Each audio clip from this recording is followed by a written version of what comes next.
Obviously, the papers were going wild. Look at that headline.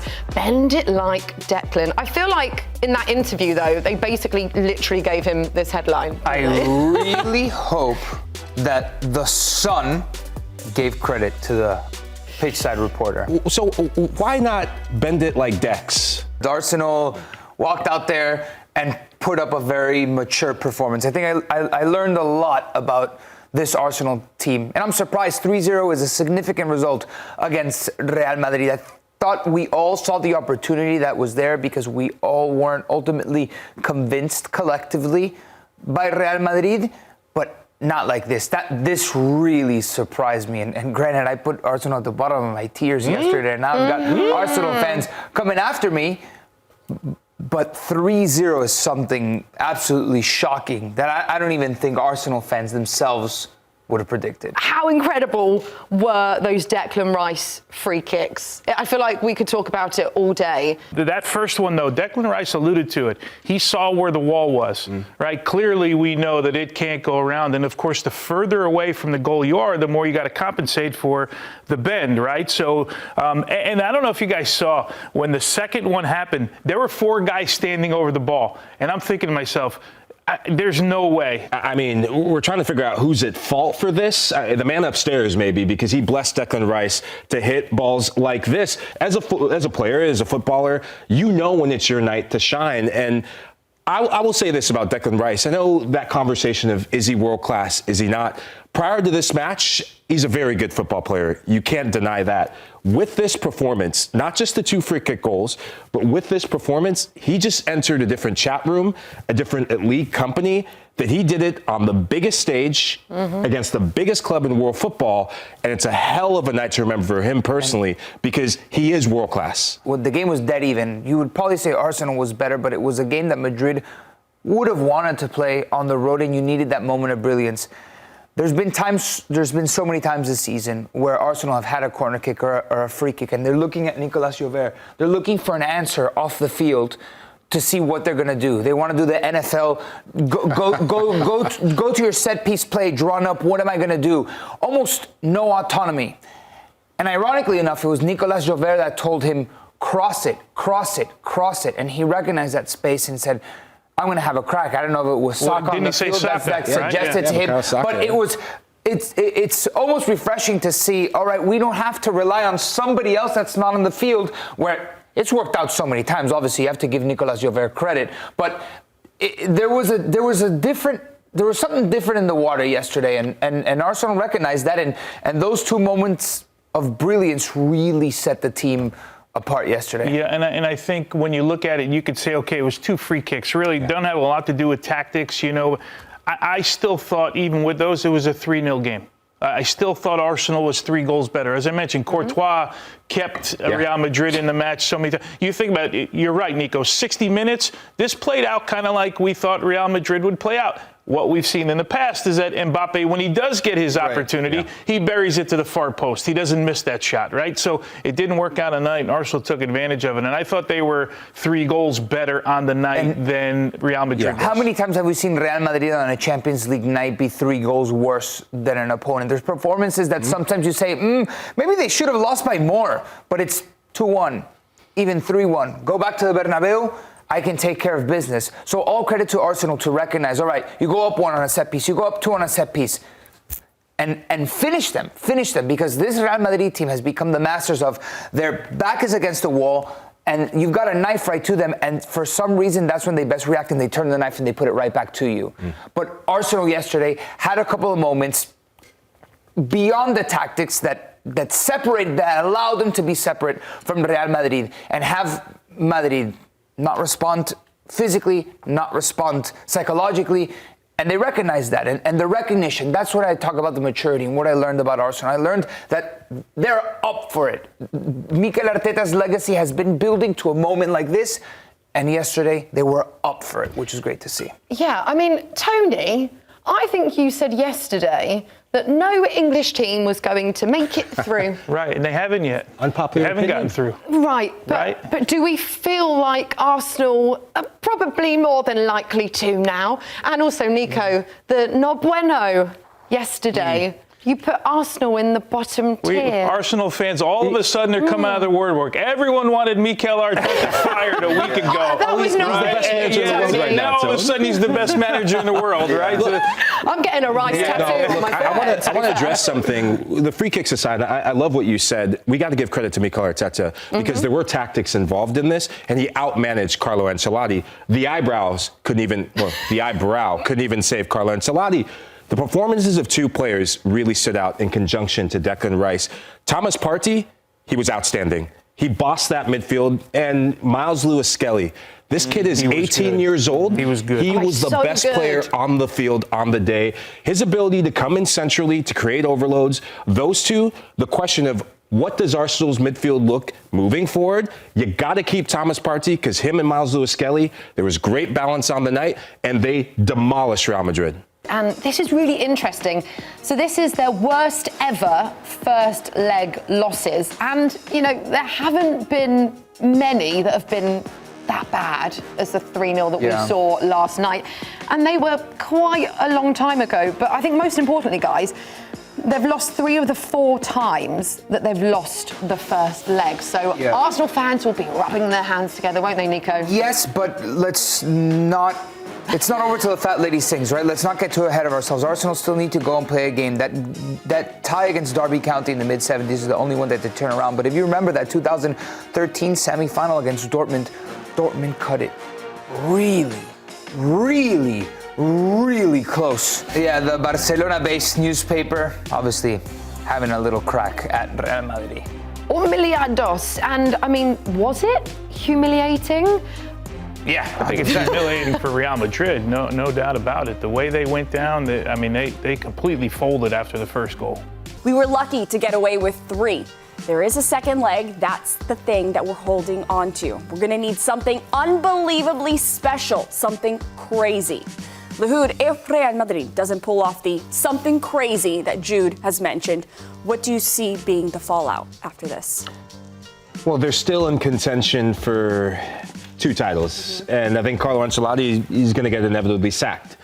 This has been a long time coming for Carlo Ancelotti, and the season that they've had, there hasn't been as much buy-in from last season as there is, from this season as we had from last season. And you start getting Xabi Alonso on line 1, right? They're already in line to get Trent Alexander-Arnold, but it's going to be truly an end of an era for this Madrid side. They've had a hell of a run with this core, and whoever comes in next, which I would go after Xabi Alonso, they have a lot of things to figure out. But this is a side, I've said it before, I never thought they were good enough to win La Liga, and if they win one trophy, it's going to be Copa del Rey. I don't see it with the Champions League. And I don't think they're going to win La Liga either week in, week out. They're not showing that consistency.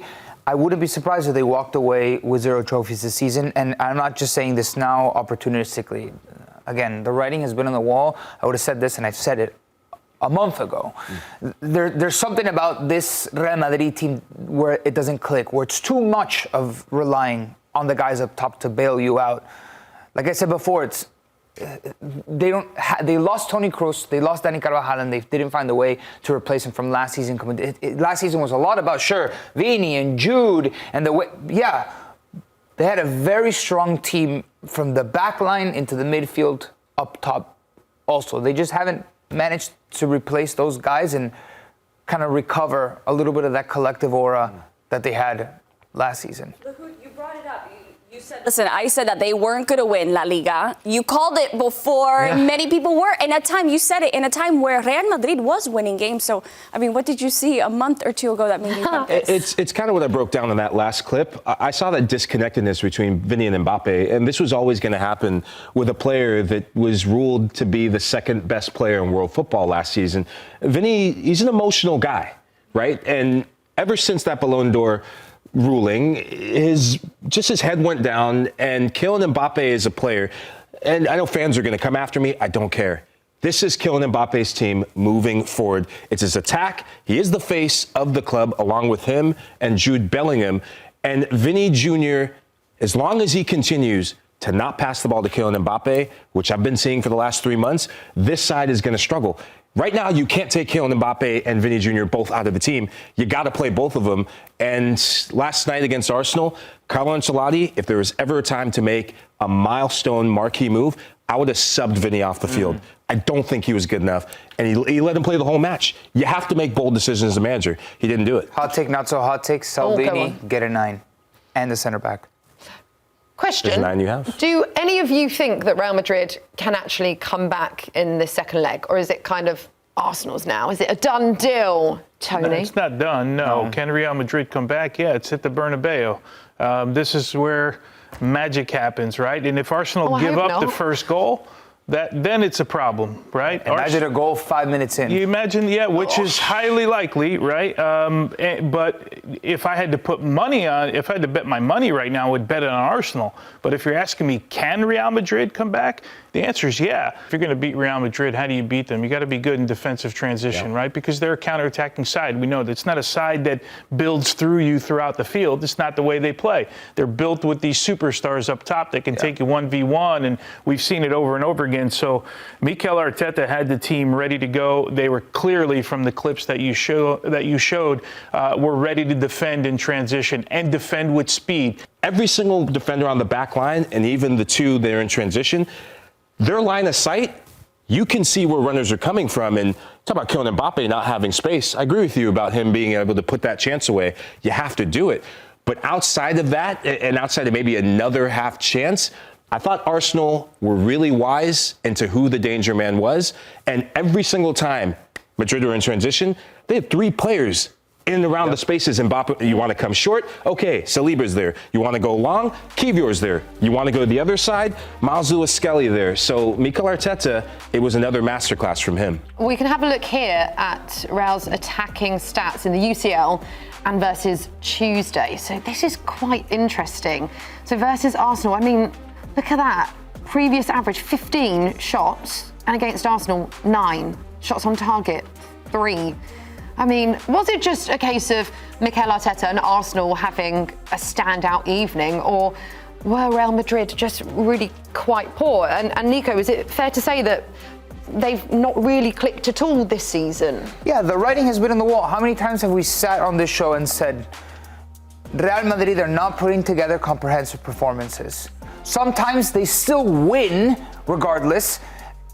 Sometimes they lose. Sometimes they play well and lose, like at the weekend against Valencia. But in the Champions League, it's different. And again, I don't think Madrid would have played too different of the game if they would have had another 90 to go at it.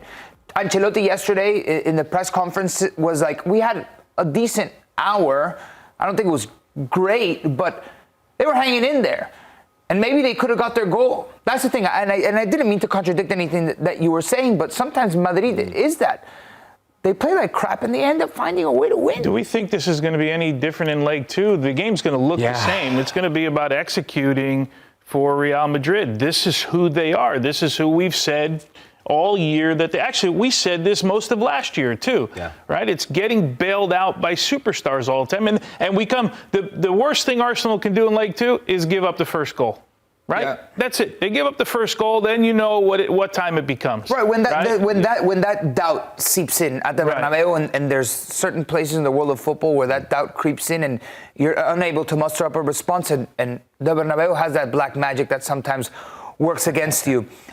But there's something about Madrid's collective frailty this season that we haven't seen before. And I think there's a couple of glaring issues with Real Madrid. First and foremost, that one of their best players is playing right back.